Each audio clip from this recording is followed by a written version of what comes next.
this next topic is great if you are a home seller right now that's getting offers on your home, or your home's on the market, or you're thinking about putting your home on the market, and you're in one of those. Actually, you know what? Doesn't matter the price range, because bidding wars happen no matter the price range. So this is going to be some advice to prepare you should you put your house on the market and have competitive multiple offers to help you decide between them.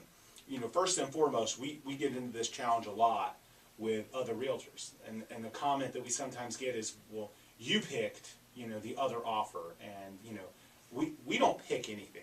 Always the seller. A contract's between a buyer and a seller. An agent has a consultative discussion with the seller about the pros and cons, may make recommendations, but it's not our choice which offer to accept. So buyers and sellers out there, you know, get that out of your head. It's not the realtor. Right. You know, it is merely the seller's call 100%. Seller may ask the agent questions or advice, or the seller may go to other people. You know, they may go to an attorney. They may go to other people for advice too. But ultimately, it is the seller's call as to what offer to take. So, you know, look to your agent for guidance. But some points to consider. You know, first and foremost, you're always going to look at price. You know, we talked about doing a video introduction from buyers. If there's, you know, if money isn't the most important thing to you, if you really care about the person you put in the neighborhood, then that letter or that video is something that the seller wants to see. If they're very numbers driven, then obviously the price is something they're going to look at.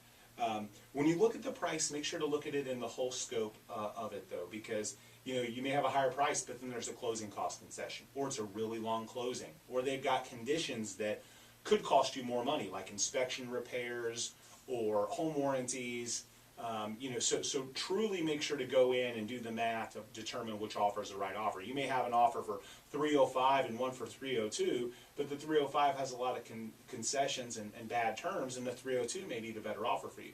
Another thing to look at, and this is something you can talk on, Mike, is financing. Are they pre-approved? Are they pre-qualified? Are they nothing? Are they cash? Right. You know? Yeah. I mean, that can make a big difference too. Especially, you know, I've seen it many times where it may be multiple offers, have 2 or 3 that are the same exact offer as far as a purchase price, but on that pre-qualification ladder, you know, you may see where one of those buyers is putting down 5%, the other one may be putting down 20%. Not always, but odds are the one that's putting down the 20% is a more qualified borrower. Generally. You know, so generally speaking, that might be the best option for the seller to take because odds of finance issues are lower than someone Correct. putting down Doesn't less money. appraise, they have the money. If it's a Right. few $1,000s difference, it's possible. That doesn't mean to discount somebody with a lower down payment. Right. It just means, you know, it's risk versus reward. You know, a good checklist with pros and cons, you know, how long's the closing date? How Right, much extra exactly. does that closing cost you? How long's the inspection period? What other conditions are there? Do they need to sell a home to buy? You know, where's the price in relation to other offers?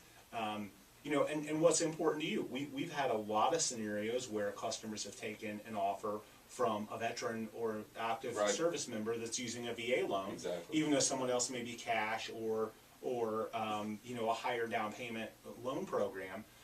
Because of their commitment to the military or their alignment, or they served and they want to help the service member out because they know what he goes through or she goes through. So, you know, each person's going to be a little bit different, but I think that's a good way to do it is create that checklist, talk to your agent, get advice, you know, weigh the pros and cons, but also weigh the worst case scenarios of both the offers. And then determine what's most important to you. We have it happen all the time where offers that we may get accepted that aren't the highest offer. Yeah. So it's not just always about price. Sometimes it is. I mean, sometimes people are very unemotional and that stuff doesn't matter. However, a lot of times people are very emotional and they have an attachment to the home and they want to pass it on to a family or a person that connects with them in some way. Right. The getting the highest price isn't always the best deal for every person. Correct. Another thing I would tell you to do, and the article doesn't mention this, but Google the buyers. Right. I mean, you know, I don't think there's anything wrong with that. Look them up on social media. Do they look like people that you want to sell your home to? If it's close. You know, again, you know, not telling someone that matters because in reality it probably doesn't, but you could find something compelling that maybe you didn't know about. Maybe, you know, maybe the person was accused of murder a few years ago. Maybe, I mean, is that really that relevant? Not really, but you might want to know. You Right. know, and it could weigh on your decision if they, you know, have something in common with you or don't have something in common with you. Looking at it from a proactive, positive side of things, you could look them up and be like, I really want to sell my house to that person. They look like a great person. Right, and a lot of people, especially if they've lived in their home for a long time, they do have that attachment to their home, and they want someone that's going to be in there that's probably going to continue to take care of it, or maybe Yep. not come in and start changing a lot of things. So it is important to the sellers in some instances as well. Who's no gonna be doubt there. about it. No doubt.